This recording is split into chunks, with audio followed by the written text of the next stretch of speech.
evening. Oh, we can do better than that.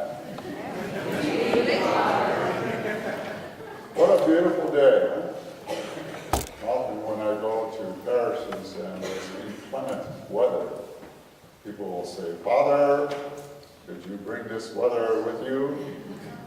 And my response is, "I'm not in management, I'm in sales."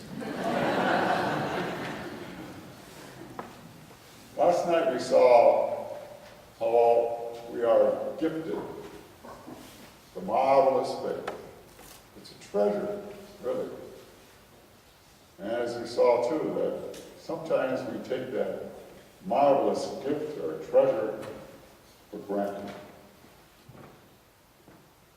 And it's not something that we keep for ourselves.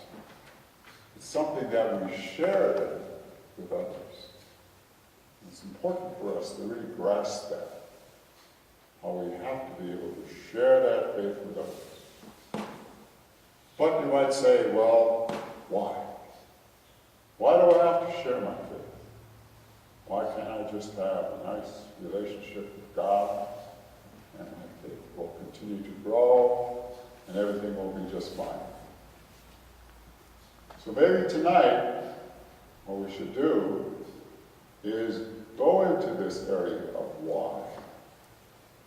Some time ago, I came across a story of a priest in South Africa. He took a very strong stand against apartheid.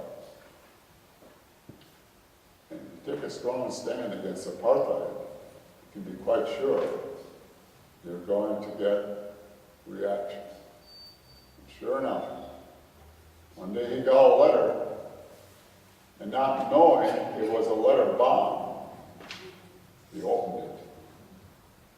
He lost both of his hands. He lost his eyesight. But he said, "I will continue to take a strong stand against apartheid." Now, very few of us, if any, here tonight are asked to do that. But all of us are to share our faith in some way with others. We all proclaim that we are Christians, right? Right.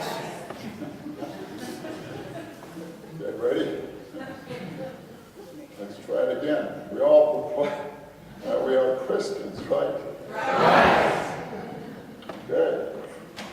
So, what that means is that we follow them in the footsteps of Jesus. And when you look at the life of Jesus, even at an early age, Jesus was well aware of his mission in life. Because if you recall, Mary and Joseph were looking for him. They found him in the temple area. And Mary said, "Didn't you realize that we were seeking for you in sorrow?" Jesus said, "Did you realize I had to be about my Father's business?" And what was that business? If not to proclaim that good news, to bring that good news to others. Jesus made it very clear during his lifetime that he came not to be served, but to serve others. We see that so powerfully in his life in the Gospels. And tonight, in the Gospel, what do we hear again? He's sending out his 72 disciples. We say, "Oh, well, there's Jesus sending out his 72 disciples." Failing to grasp that what Jesus is doing is he's sending us out. We are his disciples. We are to carry on the mission of Jesus Christ in the world today. And the early church grasped that. We recall a story in the Acts of the Apostles where Peter and John went up to the temple area to pray. And they came in contact with this beggar. And he asked Peter for some money. And Peter says, "Gold and silver we have not, but what we have we give to you. in the name of Jesus, rise, walk. Sure enough,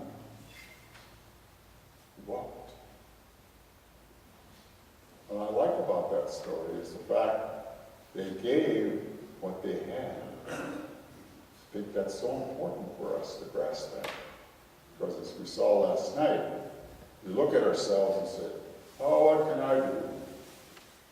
We have tremendous potential within every one of us. And that's what we have to be able to really grasp. Paul made it very clear to his followers. He said, yes, if I don't preach Jesus Christ, then I have to really be accountable, because that's my whole thrust, to bring this good news to others. And look at all the communities that he founded in Rome, in Ephesus, in Galatia, just to mention a few. Corinth. Tremendous impact that he had in establishing all those churches. Our problem, I think, often is this, as these people that I've come in contact with, is that we have a concept of a church as a building. Now, you have a beautiful church here. But when you say, I belong to St. Vincent de Paul Church, notice how you say that. I don't belong to St. Vincent de Paul building, right? So, if this building, Parish of God, were suddenly to burn down, would the church still exist here? Yes. Very good. Yes. Why? Because we are the church. You want to hear that? We are the church. Very, very important for us to grasp that. Very important.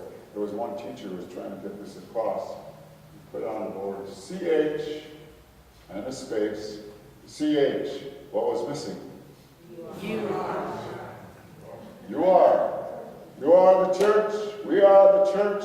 So if we are the church, what does that mean? Anytime that we criticize the church, whom are we criticizing? Ourselves. Very important to grasp that. The ability to be able to understand that, as His Holiness Pope John Paul II brought out so often, and the present Pope as well, the whole mission of the church is to reach out to others. So if that's true, and we are the church, that's our mission.